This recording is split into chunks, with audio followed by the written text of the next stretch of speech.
विशालदादा पाटील यांचा जाहीरनामा प्रसिद्ध, जनतेच्या न्यायासाठी संसदेत ठाम उभा राहण्याची ग्वाही।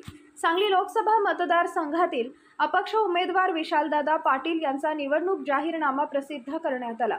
युवक, महिला, शेतकरी व सर्वसामान्यांचे प्रश्न मांडण्यासाठी संसदेत ठामपणे उभी राहीन अशी ग्वाही विशालदादा पाटील यांनी जाहीरनाम्यातून दिली आहे। खोटी आशा, लबाड भाषा, आंधळी नशा यंदाच्या निवडणुकीत गाशा गुंडाळेल असा विश्वासही त्यांनी व्यक्त केला।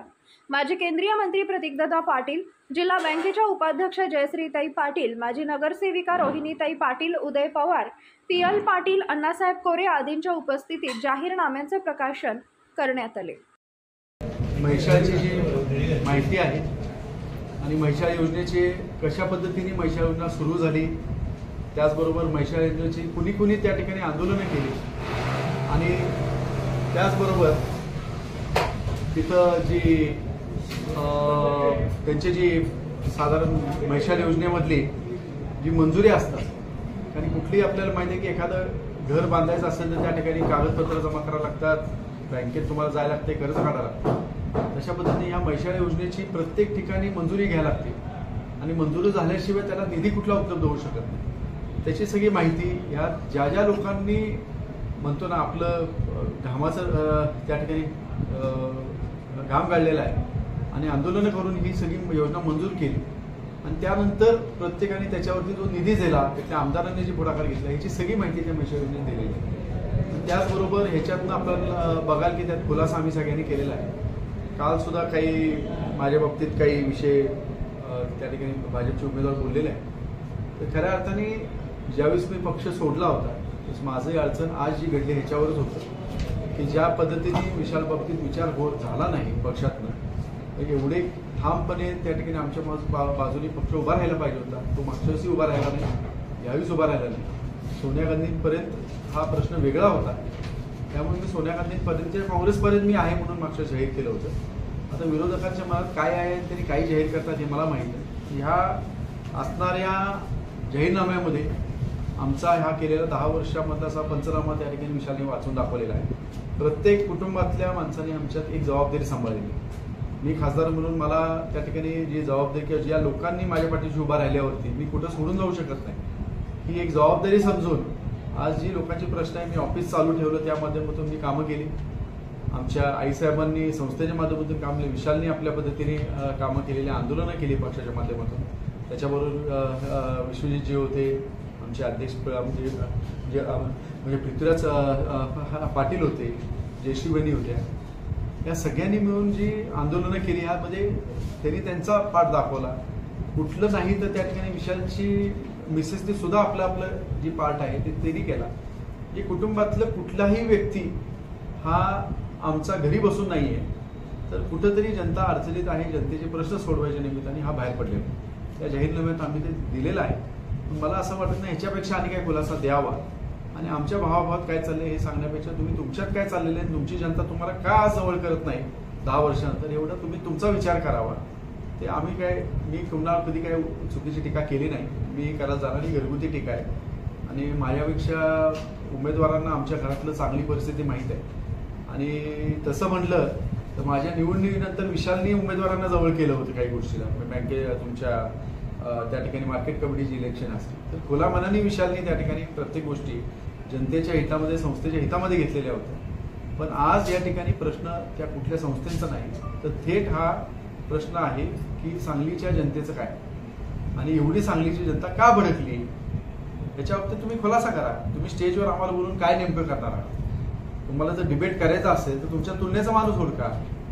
विशाल हा तुलनेचा माणूस नाही, तुम्ही 10 वर्ष खासदार होता, मला बोलवा, मग मी सांगतो तुम्हाला। पण हे जे तुलना करण्याचे दिवस राहिलेले नाही, तुम्हाला मला नाही जनतेला उत्तर द्यायचं आहे, कारण 10 वर्ष तुम्ही भोगलेले आहेत, म्हणून त्या ठिकाणी जनतेला तुम्ही उत्तर द्यावं, स्पष्ट एवढंच मी मानतो।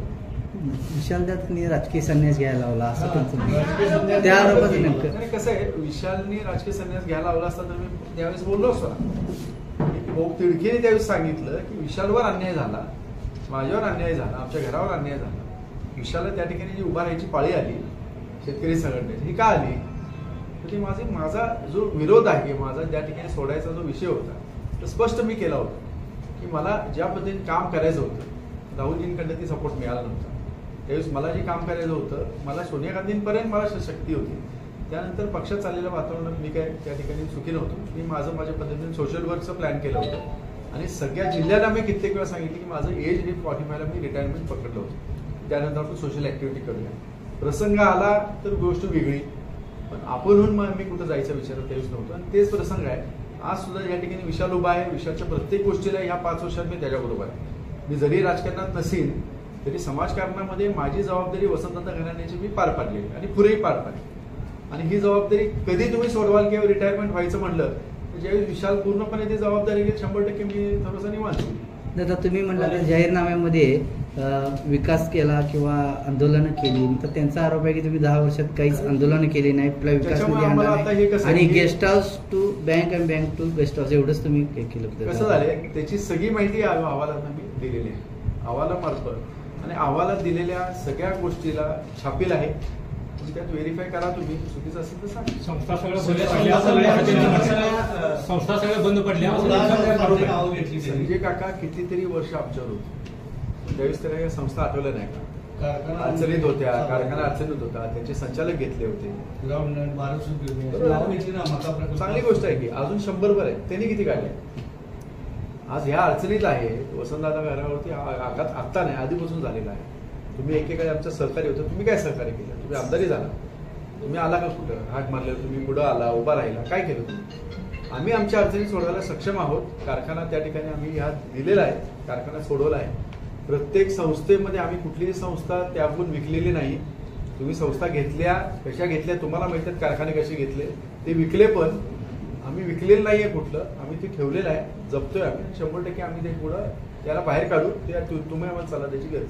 निवडणूक मतदानाला अजून कालावधी आहे, मात्र काका सरळ सरळ सांगतात की 2 नंबरला चंद्रहार पाटील आणि 3 नंबरला विशालदादा पाटील. चांगली गोष्ट आहे, खरंच आहे. ते 1 नंबर आणि 2 नंबर एकत्रच आहे. कशाच्या आपण कॉलेजवर पाहुणा बसवलाय आणि तो भ्रष्टाचार करतोय असं काय म्हणला? गुरुवाच्या कॉलेजवरती पाहुण्याला बसून भ्रष्टाचार चालू. कोट्यावधी रुपयाचा भ्रष्टाचार करत आहे. कसं आहे, काहीतरी आरोप काहीतरी व्यक्तिशा करण्यापेक्षा तुम्ही जनतेची उत्तरं द्या. का तुम्ही या भानगडीत पडताय? तुम्हाला काय पाहिजे? तुम्हाला कारखान्याची इलेक्शनला उभा राहायचं तर या ना तिथं. तुम्ही खासदारकीला उभा आहात आणि तुम्ही चर्चा कुठली करायला लागले? कॉलेजची. विद्यार्थ्यांना आणि अशा गोष्टीला तुम्ही उडू नका. तुमची प्रश्न फार मोठी आहेत. आज तुम्ही जे सांगलीकरांची अडचणी होत्या, गॅस असेल, पेट्रोल वाढलेलं आहे, तुम्ही खासदार होता 10 वर्ष, तुम्ही किती वेळ मुद्दे जाऊन सांगितलं किंवा चुका लागलाय, काहीतरी हे नको करायला, अडचणी आहेत, तुम्ही घेतला का पुढाकार कधी? आज आमच्या संस्था अडचणी झाल्या किंवा व्यक्तीच्या संस्था आहेत का? हे सगळ्या संस्था सभासदांच्या आहेत. तुम्ही पुढाकार घेतला असता कदाचित या संस्थेत तुम्ही संचालक झाला असता, तुम्ही चेअरमन झाला असता. तुम्ही काय केलं तिथं बसून? तुम्ही या संस्था बुडूस्तोवर वाढ बघत बसला होता काय? कारखान्याचं दूषित पाणी कृष्णेत सोडून सांगलीकरांच्या जीवाशी खेळ करतो वसंतदादा कारखाना, असा एक आरोप त्यांनी काल केला. मान्य करू. मग जे वसंतदादा कारखान्याच्या माध्यमातून जे प्रकाश बापूंनी शेरीनाला प्रकल्प केंद्रात मंजूर करून आणला, जो आज तुमच्या समोर आहे, आज एवढा मोठा प्रकल्प कशाला त्यांनी केला? आणि दुसरं असं आहे, ह्या प्रकल्पाचं किंवा कारखान्याचं घाण पाणी कुठनं जातंय त्यांनी मला सांगावं. प्रेसने जाऊन एकदा बघावं की ते पाणी कुठनं नेमकं त्या शेरीनाला जाते आणि तिथनं कुठं नेमकं हे सगळं प्रदूषण होते. मी चॅलेंज करतो त्यांना, जावा बघून या. वसंतदादांनी त्या ठिकाणी घाण पाण्याची योजना त्या साली त्या वर्षी तिथंच केलेली होती. सगळं सांडपाणी सांबरवाडी मारवाडी या गावांना दूषित पाणी आणि चांगलं पाणी मिक्स होऊन इरिगेशनसाठी पाठवलं जातं. त्यामुळे त्याच्यामध्ये ह्या सगळ्या गोष्टी कसं आहे, यामध्ये अधिक फार खेळ झालेत. दूषित पाणीचा खेळ फार वर्ष झाला. आता त्यामध्ये 10 वर्ष नाही 50 वर्ष झाली त्याला. तुम्ही 10 वर्षाचं सांगा हो. काँग्रेसने 60 वर्षात काय केलं म्हणून तुम्ही सत्ता घेतली. तुमच्या 10 वर्षाचं तुम्ही सांगा ना. आम्ही कुठं काही लिहिलं चाललोय. तुम्ही आमची मागची मापं काढू नका. आमची मापं मागची काढायची असतील तर आम्ही निवडून आलो असतो मागच्या सुद्धा. शेरीनाला मागच्या खासदारी 2 खासदार गेला होता. आजच कसं काय विषय निघाला तो? लोकांना सगळं कळलेलं आहे. लोकांचे प्रश्न तुमच्याशी आहे, आमच्याशी नाही. सत्तेत आम्ही नाही, सत्तेत तुम्ही आहात. म्हणून मी काही जास्त त्याच्यावर बोलणार नाही. तुम्ही सत्तेतले खासदार आहात. मी खासदारकीला उभा राहत असताना माझी विकास कामं घेऊन उभा राहिलो. मी कधी तुमच्यावर टीका केली नाही. मी स्पष्टपणे सांगितलं की ही माझी कामं चॅलेंज करा, ही मी केली नाही म्हणून मी मान्य करतो. आम्ही तशी सांगा ही कामं आहेत, चॅलेंज करा, आम्ही हे करतो. काकांच्या पत्रकार परिषदेमध्ये फक्त विशालदादांच्यावर आरोप होतात, बाकी चंद्रहार पाटलांच्या वगैरे तुम्हाला आरोप मगाशीच म्हणलं टाळतात ना. नाही, चंद्रहार पाटलांच्या आज त्यांच्या हिशोबाने फक्त 2च उमेदवार पुढे आहेत हो, संजय काका आणि चंद्रहार पाटील.